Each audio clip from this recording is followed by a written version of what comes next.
What's up, guys?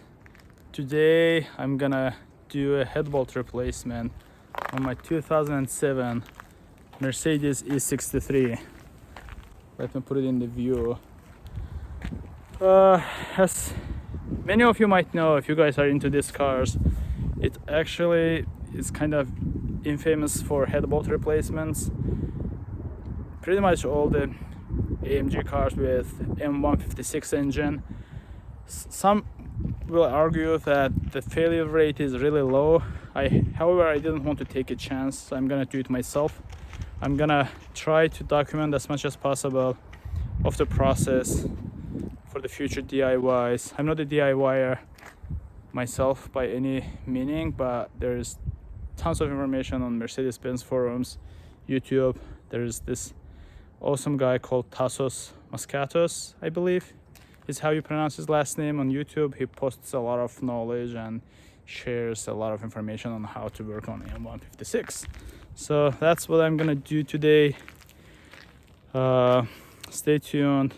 It might turn into a very big and long kind of video, because even for professionals, the estimate of the job is like 6 to 8 hours. So for me, it might take longer. Now, obviously, I'm not gonna post a 10-hour long video on YouTube, but I'm gonna make like pause and talk about each step involved in the process, and then continue, and you guys should get a pretty good idea of what's happening. So it's a very snowy day over here in Massachusetts. You can see that it's bright, sunny, and beautiful outside with some snow on the ground. And so, why not? It's a perfect day for such a job on this beautiful car. Yeah, and it's Saturday.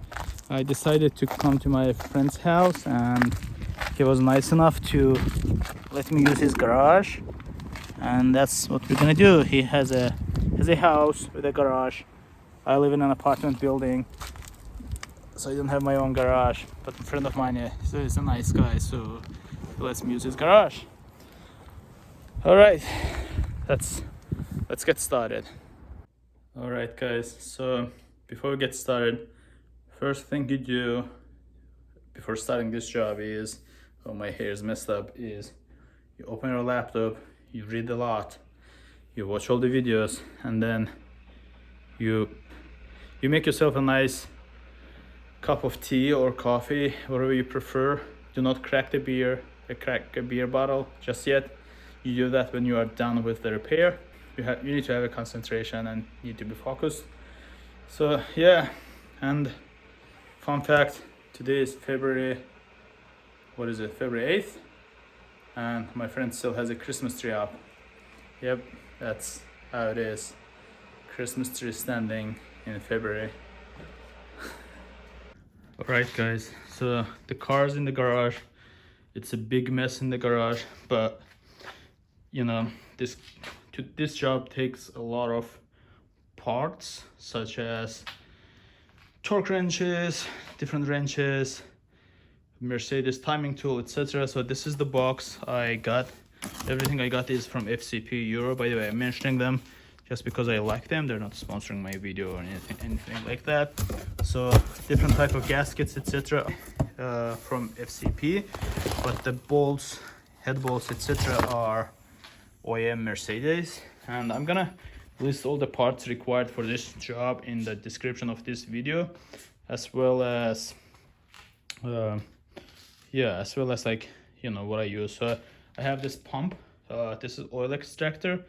I'm gonna actually use it for pumping the coolant out. So one thing you have to do is that you have to remove coolant, drain coolant from the car, and coolant is in this reservoir. In order to drain coolant, you actually have to drain it from the under the car. There is somewhere there is a coolant kind of like drain bolt that supposedly should be easy to see. I don't know where that is myself yet. Right, for that you need a jack. So I'm gonna jack the car up. I'm gonna put the cars on these stands, because you know you can never trust the jack, and mine isn't the best quality one. I'm sure it's a Walmart one. Anyway, I'm gonna lift the car up, put the car on stands, remove under cover, like the trays, the plastic pieces, trims that cover the underneath of the car. So I'm not gonna cover that too much in this video, but hopefully you know how to do that. If you don't do that, then honestly, I don't want to sound mean, but honestly, I don't think you should be doing this job yourself. Anyway, we are pausing the video for now, so we'll do that and then I'll be back.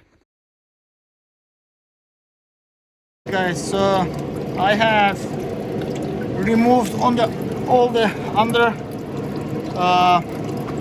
undercovers, the plastic beads, and here's I'm not sure if you can see, let me.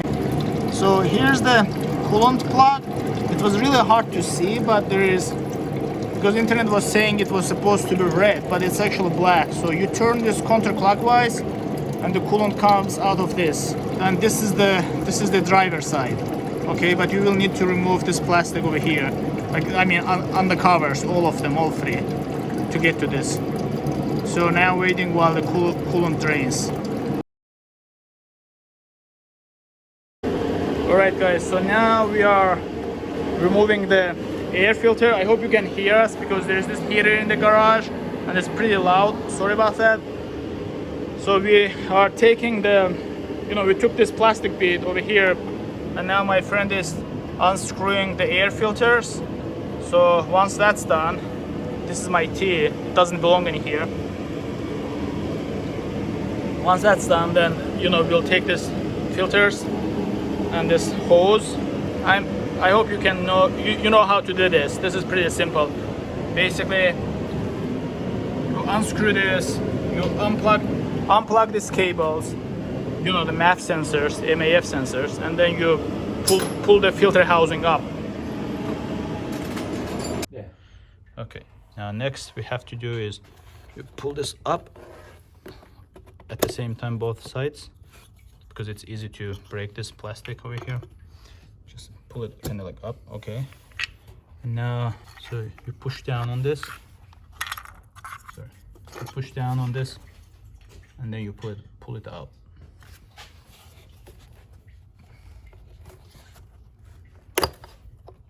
Just like that. And now the filter housing should lift up, and then you should be able to remove this hose from here as well.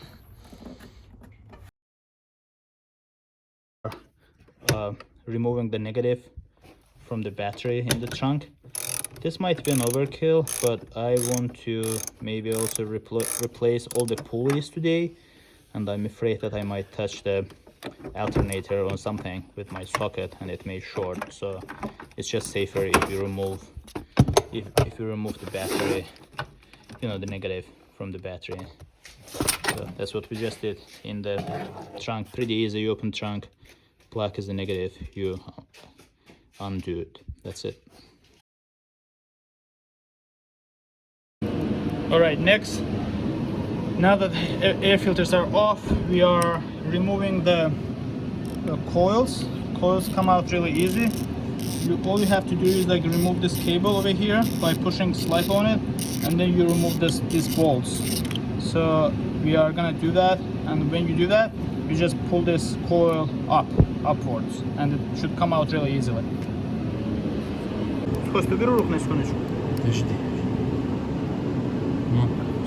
Убери, пожалуйста, руку. Въебать-то, блядь, подожди. Подожди секунду. Okay, so in addition to the coil plugs, you guys also need to remove this last one so that you can pull the wires down. I'll show you later, but just undo this bolt as well. Alright, so the coils are out of the way. Now we have to pull this cable, the coils kind of down there to the side of the covers. Let me show you. These wires all have to slide down. This is your cover. It has to kind of slide down over here under the cover, so you can remove the cover upwards. For that, you can see that the cables are tied together with zip ties. So you need to you need to cut the zip ties. And then we also, over here in front, you will see where my hand is, there is also a bracket that holds the cables together like this. We also unscrewed that, and now the whole cable pack moves freely. So we're gonna cut the zip ties, slide it down, then we'll remove the spark plugs, and then we're gonna remove these bolts and hopefully take the cover off. What we are doing right now is that we slided that cable, the coil cable down, like I explained earlier. We cut the zip ties. Now we are taking these bolts, the cam cover bolts, one by one. It's a little tight in here, so it's not super easy, but we are trying. Yeah, so once you take them out, the cover should just pop out and you should know it. All right, guys, the moment of truth. We are pulling the cam cover out, and we'll investigate the condition of cam lobes and lifters.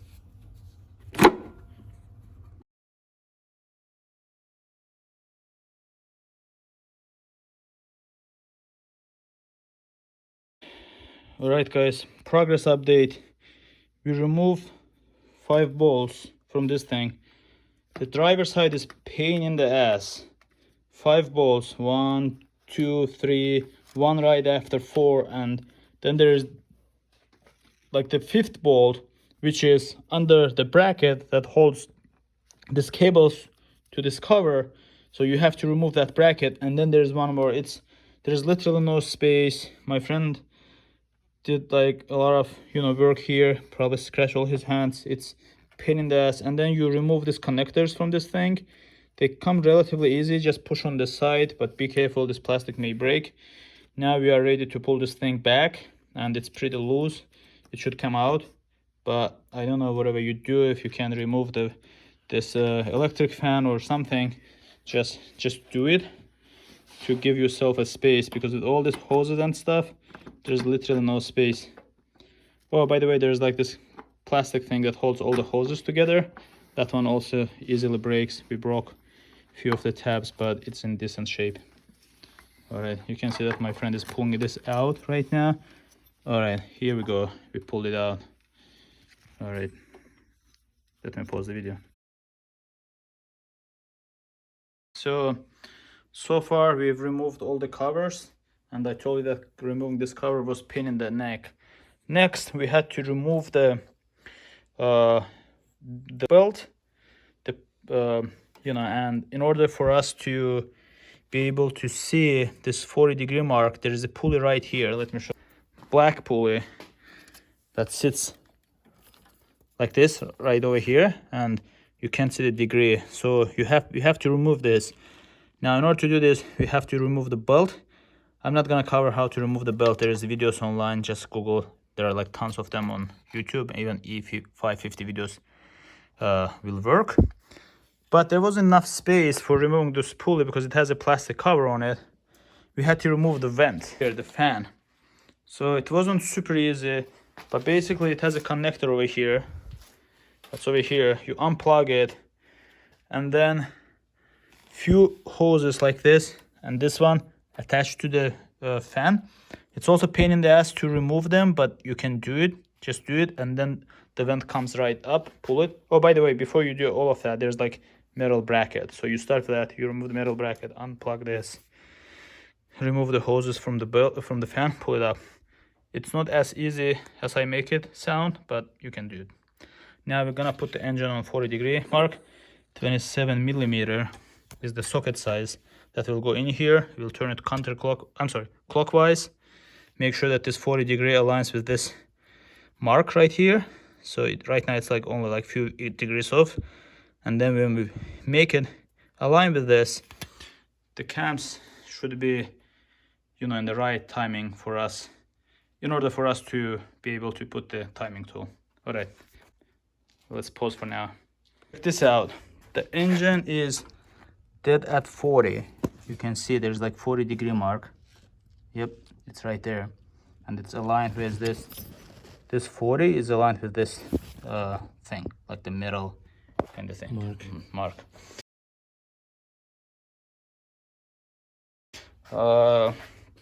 Now it took us full 360 degrees because at first the engine was at 40-degree mark, but where's the bar?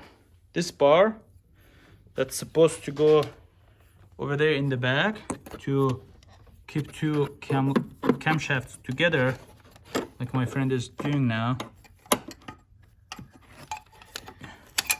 Anyway, it wouldn't fit. It should kind of like go in there like that nicely. There are like special notches in the camshafts, so they should go in there just nicely between two cams. So it wasn't at first like either the top would go in but the bottom piece wouldn't. Also, we figured that it made sense. Can you please take it out and show how it's supposed to go in?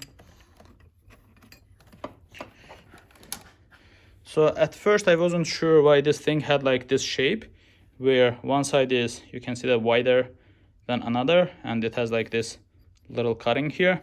So it's supposed to go on the back of engine like this, with the thin side up and this wide side down, and this thing pointing towards the front of the car. So now we did like 360 degree, the cams turned full degree, it went in nicely, and you can see that this cam locking device, that's also part of the Chinese tool. And I want to make sure that, you know, the tools were good. It goes in there nicely, everything is aligned nicely. And over here, if you take the locking device out, oh, by the way, this plate, also the timing plate, because it's the Chinese one, it doesn't have any, which one is left, which one is right, doesn't have any markings. So it took me like a couple turns to figure out how it's supposed to go. But these holes right here are supposed to go inside these guides, and that timing device sits very flat, like very flat against the surface. If it doesn't, then you have to turn it around and use the other side. Now, over here on the back, you can see, sorry for the upside video, the video that's upside down, there's like hole and it's nice and aligned. So I'm gonna put M5 bolts in it just to keep these two gears together. And then I'm also gonna, just to be sure, I'm gonna like mark everything like with a Sharpie this way, just so when I put the timing metal timing piece on, it doesn't take me many turns. I just know that my marks here and here should match. All right, so far so good.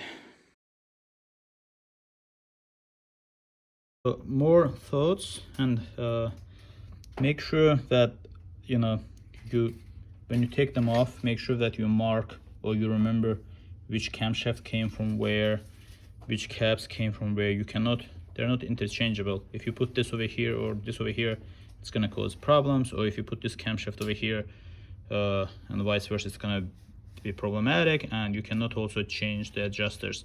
Everything from this moment on that comes out goes exactly back where they came from.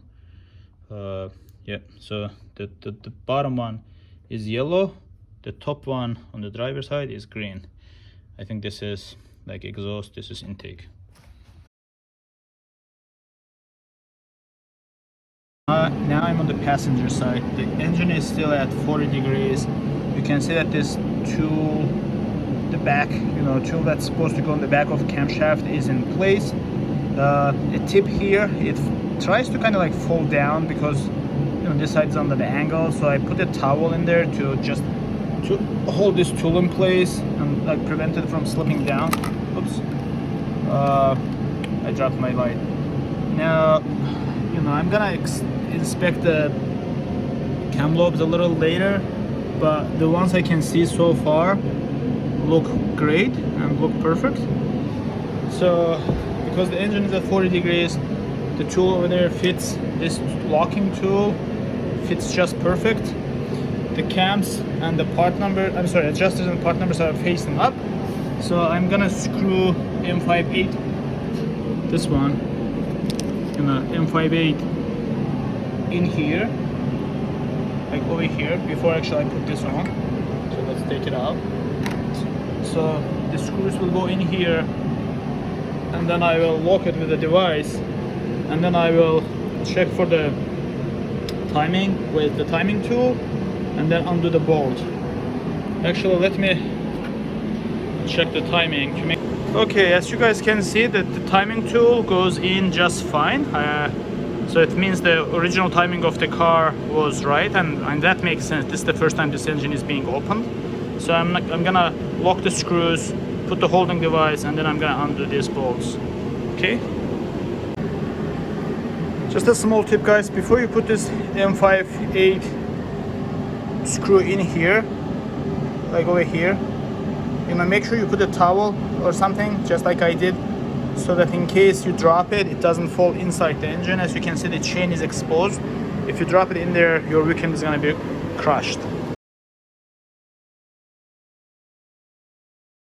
So if you have the timing tool, so it shouldn't technically matter, but I decided to mark everything down just in case, so that when I put it back, it's just easier for me to, you know how they should go in, so that I can, so that just makes my life a little easier. So I've already done that. I've broken the bolts loose, and I can turn it with my hands right now. I'm about to take them out, so I'll just take them out and put aside. Okay guys, the cams are out, and I just put these bolts back in because, you know, when you take the phasers out, or the cam adjusters, whatever they are called, you are supposed to turn the cams in such a position that no cam lobe pushes against the valves, so they don't like turn on you. The lower part was easy, you know, all the ones stood in such position that they don't push against the valves. The top part, regardless how much I turn it, you know, they still push on. This ones I push on the valves just a little, and when that happens, this part that, you know, the way that the locking device goes in, this is the part that you are supposed to put the wrench in and turn it. But you see how this one stands currently, like sideways, so there is no way for me to put a wrench in. So I screwed these bolts so I could turn the cams using this bolt. So I put my 18mm over here, and I turn it, and the whole camshaft spins.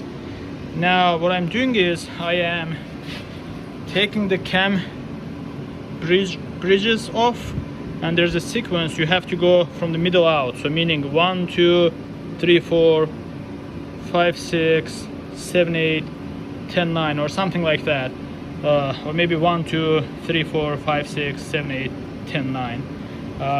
It's available on online on Mercedes forum, so look it up. But the key is to go really slowly, 90 degrees 90 degrees 90 degrees 90 degrees 90 degrees 90 degrees, etc. Don't turn one off immediately, otherwise, because of the pressure, the cam can come up and break. You know, it can come up like this and break. So that's why I do one by one. So I've loosened tension all the way around. Now I'm just taking this bridge off.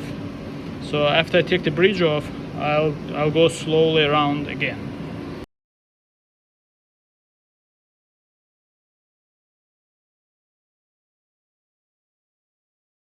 All right guys, the moment of truth. Finally, it's 1 o'clock, 1 a.m. Everybody's sleeping besides for my friend and I. So we already broke this, you know, the first bolt loose. It takes T55, so make sure you have T55. It takes quite a bit of force to break it loose, but this one is loose, and I'm right now taking it off. And I'll be putting a new OEM head bolt in it. All right, here we go guys. The first bolt is about to come out. By the way, the sequence is you take this one, like it's a magnet, so I don't want to touch the valves. So it's 1 2 3 4 5 6 7 8 10 9 10. So the last two bolts are the ones that are closer to the chain. so towards the kind of like front of the engine.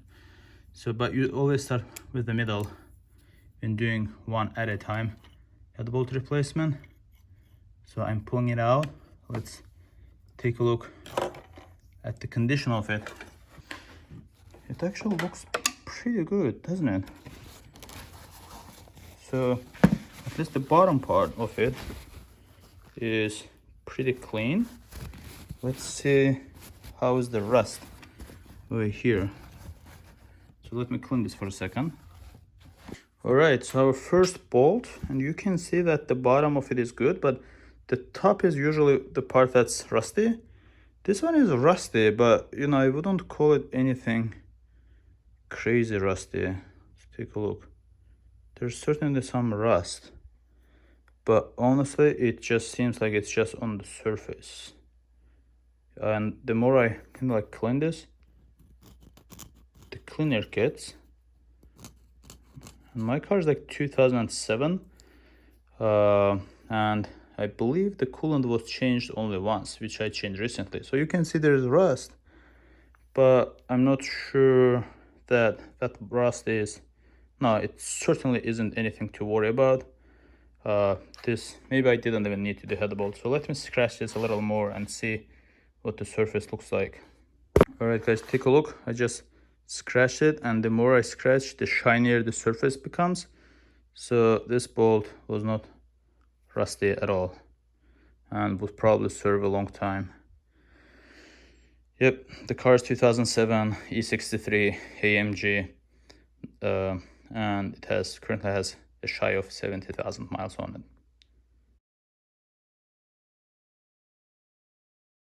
Currently I have my oil extractor. I put it in where the bolt came from, and you know, it's sucking all the coolant out. So yeah, I decided to suck all the coolant out with the oil extractor, but it wasn't bubbling up or anything. You couldn't see it when you looked in there, but I just decided to put my oil extractor and suck out any coolant that might be in there, and some amount of it is coming through the pipe, the hose I mean. Now before you put the new bolt on, it's recommended that you clean the surface. You clean it very nicely, and then by cleaning I mean I'm gonna put a like towel around a screwdriver and spray a brake cleaner on the towel and wipe it off. I'll be very careful. And then there is, you can see I have this Harbor Freight digital torque wrench. So I'm gonna torque it down. So one bolt came out of here, and now a brand new bolt is going in. By the way, I forgot to say that I investigated the condition of lifters. They seem to be okay. This one has a little like sign, wear sign on it, but it's really, it's not, I'm not gonna change it just yet because I put my finger on it like this and I can't feel anything. So I think it still has life in it, you know, especially if I keep up with my oil changes and stuff. Now the new bolt goes in, it goes in, and now I'm gonna torque it down to the spec, which is 10 Newton meter, 50 Newton meter, and then 270 degrees or 90 degrees 3 times.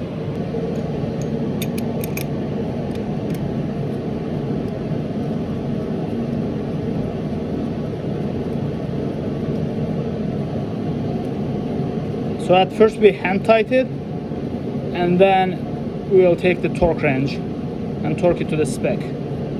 Okay. All right. You can see that I have my torque wrench set to 10 Newton meter for stage 1. So this is what I'm gonna do now.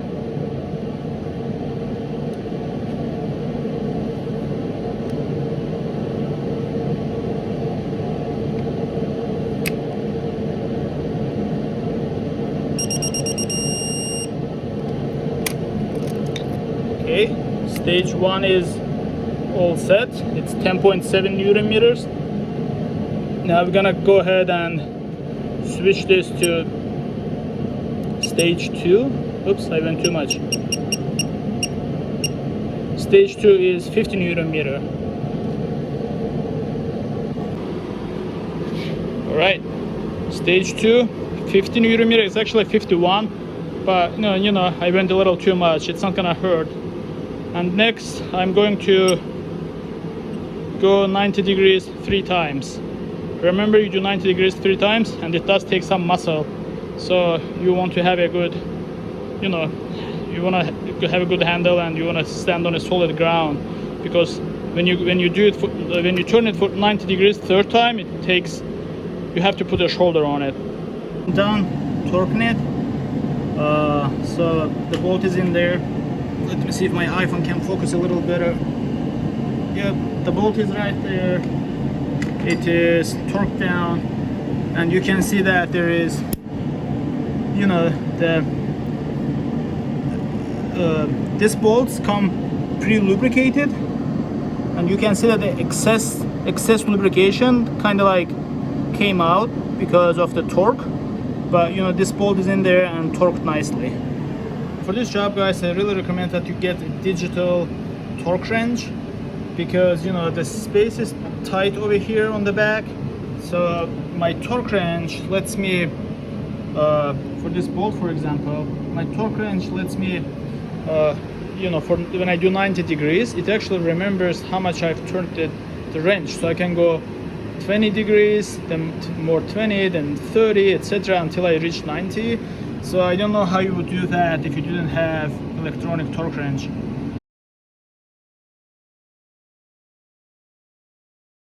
Guys, update on progress. So I replaced all the head bolts. Like you can see, it wasn't easy. I'm very exhausted, you know, because it takes time. Those rear ones, there isn't enough space. So anyway, I inspected all the lifters. They look fine to me. I don't see any like deep scratches or anything. So I'm putting right now I'm putting the camshafts back. This camshaft stays in here, you know, it just sits in there. It's not tied down or anything. So just put that one. Now I'm gonna put the top one, and then I'm gonna you know, screw the camshaft caps, and then I'm gonna jump to the timing process. An update. So camshafts have been torqued down. I mean the caps, you know, I went in the right sequence and I tied them down. Now putting this locking device in place was a big challenge, because you know, I don't have anyone here to help me. So I've been using these old bolts to turn the camshafts around. So what I did is, although you are supposed to put this one in first, it was harder for me. And the reason you have to, I'm sorry, let me take a step back. The reason you have to put the back piece in first is because, you know, the notches, the cuttings where that metal piece slides in, it can be like upside down. You should watch Tasos's video. Tasos has a video called M156 timing long. So watch that video and you'll know what I'm talking about. But anyways, I made sure, I looked at it and I made sure that the notches were in the right place. They were not upside down. And then I put this locking device in. So that locked the camshafts together, and then this one slide right in. So I'm all set now. Next, I'm gonna check the torque values on the cam caps one more time, and then I'm gonna put the adjusters in. So right now what I'm doing is, I'll stop the video, but I'll make sure that everything torqued down properly. All the cams and torque them down. I've put the first cam phaser in, and as you can see, the part number is still looking up. The bolt, the screw that I put in is still accessible, so I'll be able to remove that. And I put this, you know, phaser or whatever it's called in, and torqued it and bolted this down just using my hand. You can see I can still rotate it. Now I'm gonna show you how I do that. So this is the second one. This is the bottom one. So First, you have to put this little washer inside. It's very important. This is one-time use. So the washer goes inside, just like that. And then you take it, bring it close to the cam itself, and you want to make sure that this part number is facing up. It doesn't really matter, but you want to make sure that this screw is accessible and you are able to remove it. So the washer is sitting in there nicely, and the adjuster is in. Yep, I just put it in, just like that. Now it's gonna get a little closer as we bolt it down. Now we take our phaser, again, whatever this is called, and I'm gonna bolt it down with my hands. These marks, they're not important because I have the timing tool anyway, but it makes my life so much easier because at least I know what position the phasers are supposed to be in, so that, you know, I don't like keep spinning them until the timing tool sits in its place. So it's just a nice tip. Make sure that you mark the position of this relative to the engine block, just like I did.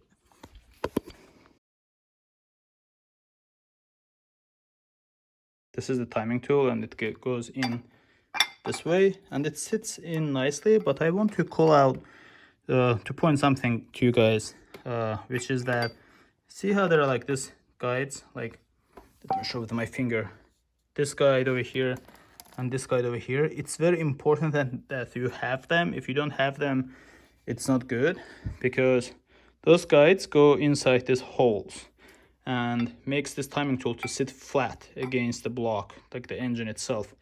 Otherwise it's not gonna sit, you know, flat against it, and you may have some degree difference. So it has to go in really nicely. Let me do it and then I'll show you what I mean. All right, I just inserted the timing tool and it's sitting nice and flat against the engine. You can see on both sides, it's like nice and flat. And this phasers don't turn anymore, they're locked in the right position. Now it's time for me to lock this down to the proper torque, which is, I think it's 40 Newton meters and then 90 degrees.